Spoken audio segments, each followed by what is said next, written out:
Once upon a time, there was a little fairy named Dollbelly. She loved to knit. She loved to crochet. Any craft that was fiber-based, she liked to have a go at and try her hand at. She would collect things from the woods in which she lived, bits of twine or a feather left over from a bird's nest, a fluff of cotton, or a part of a corn husk that came from the field. She knew that humans called this activity being frugal. Dollbelly liked to knit anywhere and everywhere, and she always took her knitting with her.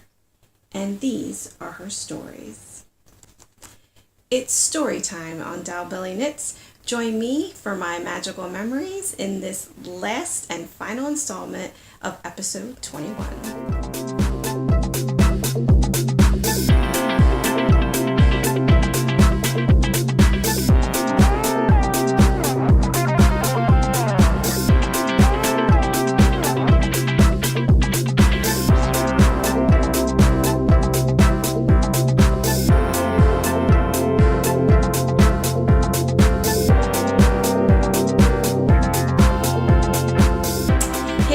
Welcome back to this third and final installment of episode 21 of Dollbelly Knits. My name is Annabelle, and you can find me here on YouTube as Dollbelly Knits. Other places you can find me on social media include as Dollbelly on Instagram and Ravelry, and there is a forum on Ravelry for this show. If you look in the groups tab for Dollbelly Knits, you'll find me and other viewers in the forums chatting it up. So, I promised that this would be the final installment of episode 21, and it will be. This episode is going to focus on all the magical memories that I've made over the time that I had a little bit of hiatus, and I'm going to start the show off with this fabulous gift that my mother bought me. Episode 18 or 19, I don't recall now. That's when I was talking about the issues that my girls were having on the bus. But I also talked about the Hiya crochet hook that I have. It is my favorite crochet hook. It was the one and only, actually the only Hiya product that I own. And I was touting its praises and how I would love to have a whole set, but I don't need one. So I just keep the one hook that I have in my possession at all times. Nobody else can use it. Of course, my mom, being the awesome, wonderful mom that she is, she actually went out and bought me an entire set of Hiya crochet hooks. It comes in this beautiful case. It's like a silky satin fabric. I will either insert some video and some pictures, but so it comes, it's all rolled up, satin, nice teal colors, got roses on it, the fabric. Oh, that light. It's really sunny today here in the UK. It's 60, maybe going to be 70 degrees. It's unbelievable. Anyway, so it's got like this little fabric button closure clasp. You undo it. Of course, it's got its tag here. Ooh, goes like this, right? And then, ta-da! Yeah, so it's pretty much got every crochet hook you could possibly want. It starts out really, really small. 2.0 millimeter is the smallest size. And they all have the tiny little Hiya etched into it. And then here's the biggest one, a 15 millimeter. This is obviously plastic. But yeah, I was completely blown away and surprised. And she even put a cute little note inside. If you read my mom's handwriting. So yeah, love you, Mom. Thank you so much. My mom's my biggest fan, and I know it. So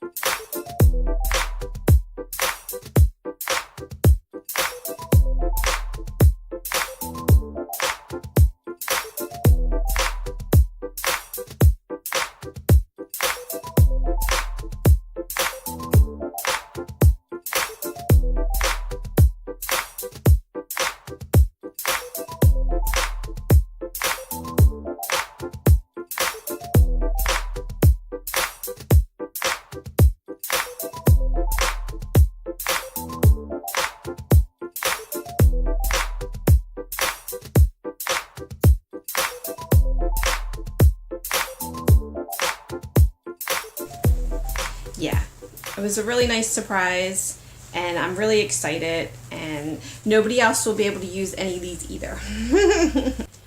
Next on the list of magical memories is our visit to York. York is a city that's relatively close to where we live. We've been there lots of times, but it just never gets old for me. The history of the city, it just is fascinating, and I love it.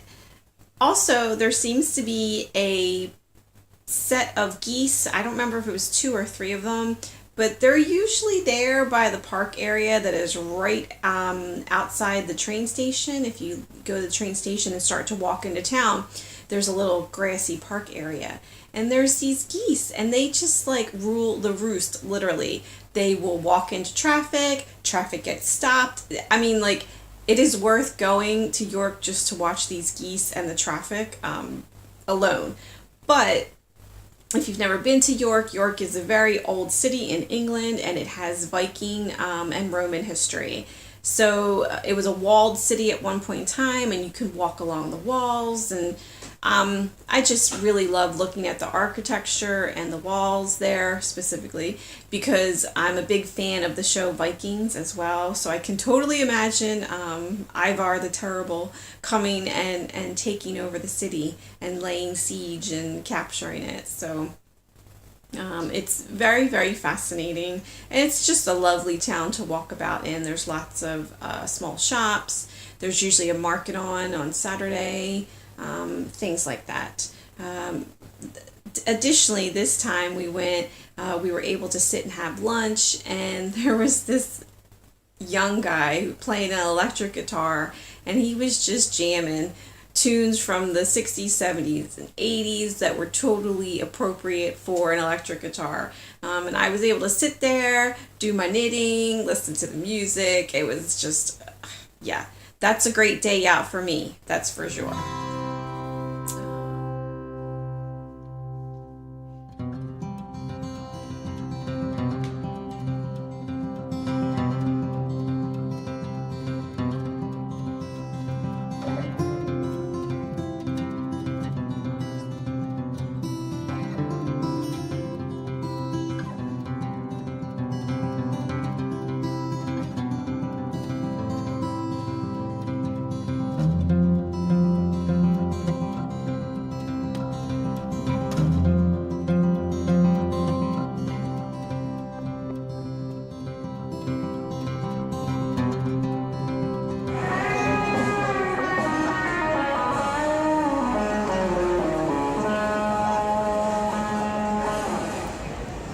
Next on the list of magical memories, we had done a short weekend to Oban in Scotland, which is on the west coast, on the waterfront of the country. Scotland, I can never say enough about Scotland. I love Scotland. I love the landscape, the feel of it. It is different from England, even though they are on the same island and not very far apart. In terms of how far apart things can be in the United States. Still, it's just, you can tell when you hit Scotland, it's less flat grassland and more pine trees and more brooks and water, and yeah. Again, I'm a fan of Highlander, so I definitely like I am a fan of Highlander, but Outlander is what I meant to say. Love being up there, and you can picture Claire running through the forest up there. But Oban in particular, we went to the city. It's a waterfront city, and we visited McCaig's Tower, which is a Colosseum-like structure, but it was built in the late 1800s by McCaig. It's basically for him and his family. He ran out of money, was never able to finish it. So it's kind of like a landmark little place that you can visit. It's got nice gardens on the inside. And it's at the top of Battery Hill, which is at the very top of the city. So you can be up there, you can look down, and beautiful landscape, seascape views of the waterfront. It was at McCaig's Tower, though, that my daughter discovered the hole in my bird of fire, and I was like having a fit. until I was able to go and fix it. But that was in the last episode or whatever I talked about that. But I fixed it.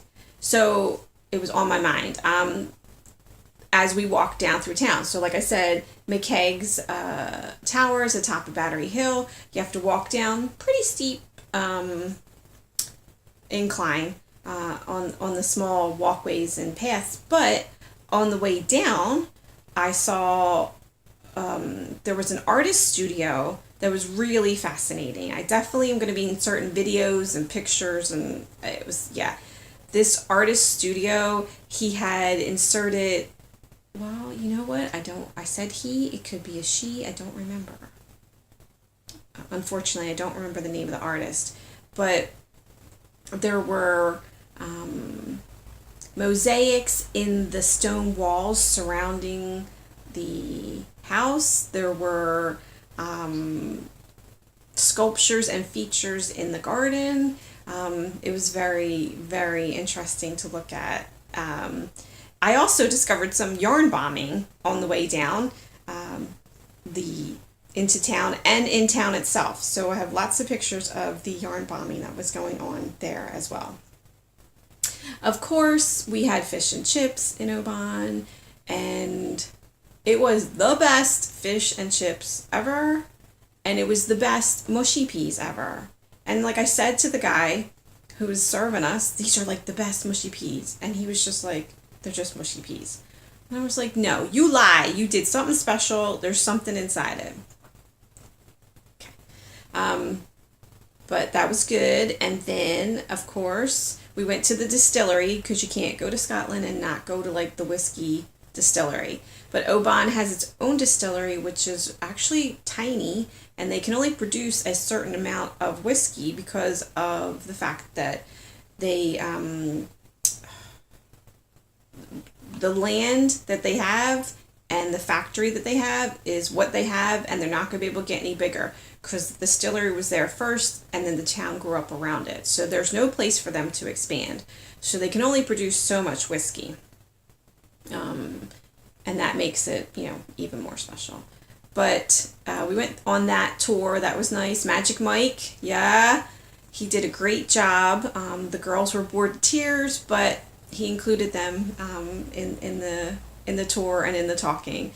And then as soon as I got outside and I was able to sit down outside the distillery on these steps, I was looking for a way to fix this bird of fire. And I was able to do that by, fortunately, I didn't block it or run in all the ends. So I was able to take a straight end and tie up the bleeder to keep it from getting worse. Gotta keep my notes going. Yeah, so that was, I was really obviously disturbed by it, that there was a hole in my shawl. I still don't understand how that happened. I won't bang on about it forever, but I don't understand how it happened. It was just like I had never even knit the stitch. Anyway, that was sorted, and then we continued on into town because, wanted to go to the local knitting shop. We get to the knitting shop, empty storefront. Just empty. No note like, hey, we moved around the corner. Nothing. Just gone. And it was still listed on Google as being a valid shop and a valid business. So boo Oban for that. Or boo Google. I don't know who to blame. But yeah, so that was a little bit disappointing. And then after that disappointment, I got to walk all the way back up the hill to get in my car.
family vacations, what are you going to do? Take a lot of knitting with you. That's what you're going to do. It was a long car ride from where we are to Oban, so I was able to work on my brother-in-law's socks, and I actually started the flip-flop socks that I made when we were on vacation in Oban. That was really nice. The place that we stayed at was really nice. It had a beautiful view of the water, and I was able to sit on the couch and look in the water and knit. So like really, what else? You really can't get any more magical than that as far as I'm concerned. Last but not least on the Magical Memories tour is Yarndale. Yes, Yarndale 2018 was fabulous. This year for Yarndale, it was bigger, it was better. There were more vendors available. They utilized more space of the venue, the Skipton Auction Market. Not only did they utilize more space for the additional vendors that they had food there. They had more food than they'd had before. There was Indian food, there was paella, there was additional seating to sit and eat. So yeah, definitely thumbs up to the organizers for Yarndale 2018. They did a fabulous job really utilizing the venue and the space that's there. And I'm betting next year will be even bigger because there was still room for more vendors. Not all the stalls were taken up. And I know that there were certain people who had applied to be a vendor and couldn't get in. So I'm betting next year it's going to be even more. But I was able to hitch a ride with Mel and the rest of the ladies from Knit Group, and we went up there as a group, but we kind of dispersed and did our own thing. Yarndale is probably like one of my favorite wool festivals because of the venue, the auction market, and the fact that all the vendors get to set up inside the little stalls makes it a more intimate experience, even though there's like a bazillion crazy ladies there and guys, trying to get their hands on some fluffy fiber. But because you kind of have to go into the stall to take a look and see what's available, it gives you like a small shop feel. And then you can go out and go down the aisles with all the rest of the people, and then you go in, and you're in this little, kind of like a nook each time you go in. So I really do love Yarndale for that. They also had more displays. The poppy display was just, it was gorgeous, and I always get sentimental about military related things. So the whole poppies, the meanings of the poppies, the fact that it's 100-year anniversary for World War One. Yeah, I enjoyed seeing that. There was also butterflies that they had crocheted that were for a charitable purpose. There was lots of mandalas. Yeah, just even if you went and didn't buy anything, which that's funny. There was plenty of eye candy at Yarndale as well. But, I bought things. I didn't buy a lot because I try not to buy a lot. But there were some things I just had to pick up. The first thing, was it the first thing I bought? No. The first thing I bought were these really cute stitch markers. I don't have a lot of stitch markers, so I did not feel bad about purchasing these. Additionally, these are like I say newer because I feel like I'm seeing them more often now. The stitch markers that can be used for knitting or crocheting because they have a clasp, like a lobster claw that opens up. So you can then open it up and hook it onto a crochet stitch, or you can just use it closed in the traditional knitting, putting it on the needle and knitting. These had mermaids on them, little mermaids sitting on top of like a pearl, so they were really pretty. I really liked them. I had to snatch them up. What's the next thing? Oh, the next thing I bought was don't remember what order, because it does get kind of confusing, but I know when we went in, we stopped at this first place, which Magical Sheep Creations was the stitch markers. You'll see in the picture, you'll see the card that came with stitch markers. So if I'm wrong about the vendor, you'll see who it is. And of course, everything that I talk about, the people, the places, the yarn, the notions, everything I put in the show notes in the description box below. Additionally, I put them as a thread in the group on Ravelry, so that if you have any comments or questions, or you want to chat about something and you're more of a Ravelry user, that's available for you as well. So anyway, we're in the I'm gonna go with Magical Sheep Creations stall, and we could see, this is me and Mel, we could see on the other side that Easy Knits was over there. Easy Knitter, like you could just tell his yarn because of the saturation and the colors, and like we could see there was like just a couple skeins that you could see through the grate, and we're like, yeah, he's right over there. So so we definitely were, on a mission to get over there to Easy Knits. I think on the way though, we stopped at Rosie's Moments, and Rosie's Moments is where I picked up the one skein of sparkle based yarn for sock knitting or anything else, but it's a sock weight yarn, and it was called Red Wedding. And I was like, I'm sold right there on the name, even though I'm still really upset about that entire fiasco in Game of Thrones. I almost stopped watching Game of Thrones after the Red Wedding episode. I just couldn't take it. It was just way too much. I'm still mad about Ned Stark, and that was season 1. Anywho, as if the name and the color and the sparkle didn't sell it, there was a little stitch marker that says winter is coming. So for sure, I just, I couldn't leave without that skein. So I got that from Rosie's Moments. And then I think we did mosey on down to Easy Knits. Easy Knits is this right here. I got this at Yarndale last year. This is the Dusted Dreams Siren Song. So I definitely want to get something else from him. I enjoy his colors. I really, really do. So I ended up picking up 2 skeins that were actually on sale, and they're a DK weight. Not sure what I'm going to do with them, but it doesn't matter because they're beautiful, they're gorgeous, and again, these colorway names are killing me. Unicorn Farts. Boom, done. So yeah, that'll be exciting to figure out what to do with that. I got 2 skeins of DK weight. Should be able to make some kind of cowl or shawlette or something like that easily with the yardage that is available with those 2 skeins. And then the last 2 things that I picked up. These were a guilty purchase because I need another knitting book. I need another stuffed animal. Like I need a hole in the head.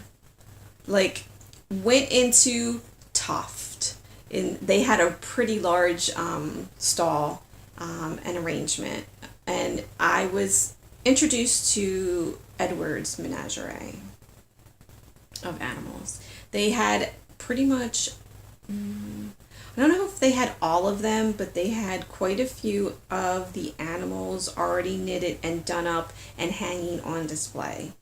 And that, was a big seller because you could see it in the flesh, so to speak.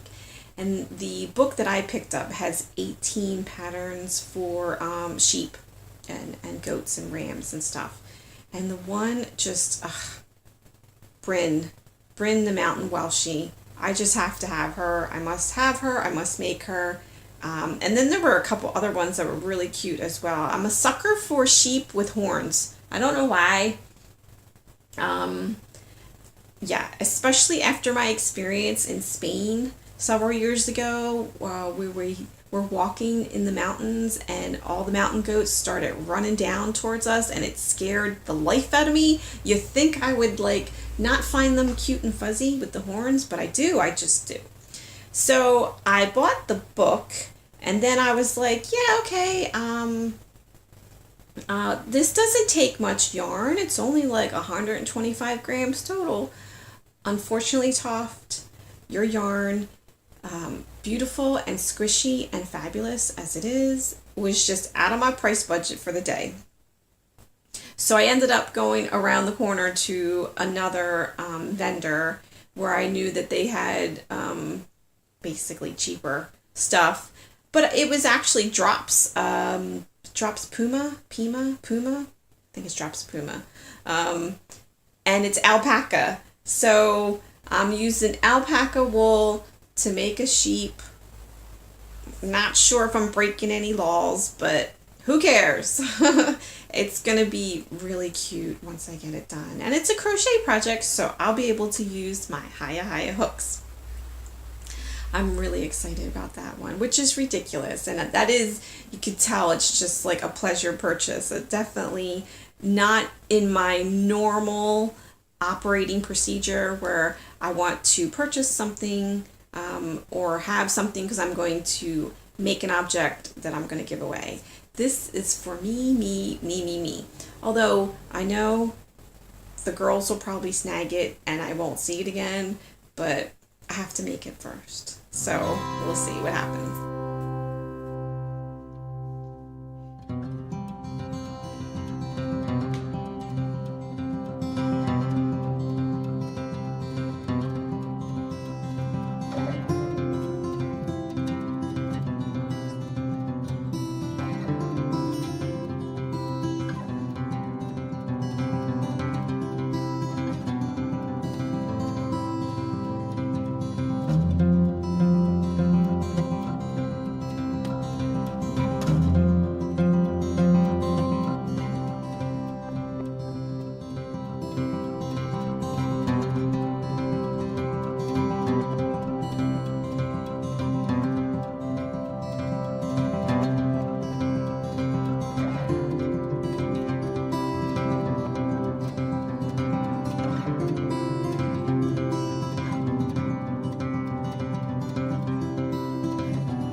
Yeah, that's it. And that's enough, I think, for the magical memories. And finally, we are concluding episode 21.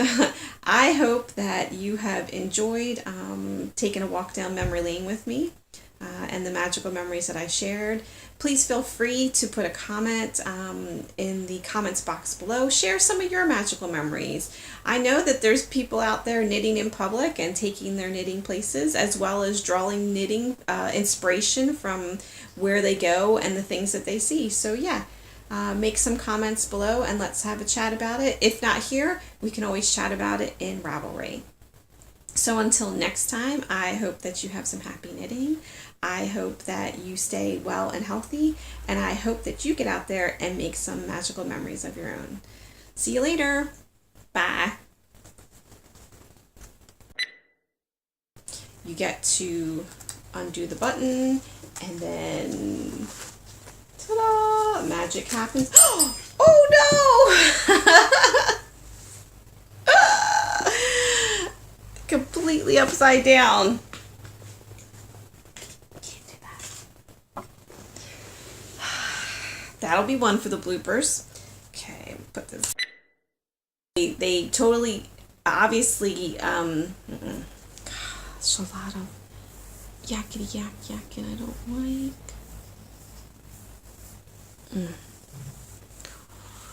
Itchy legs.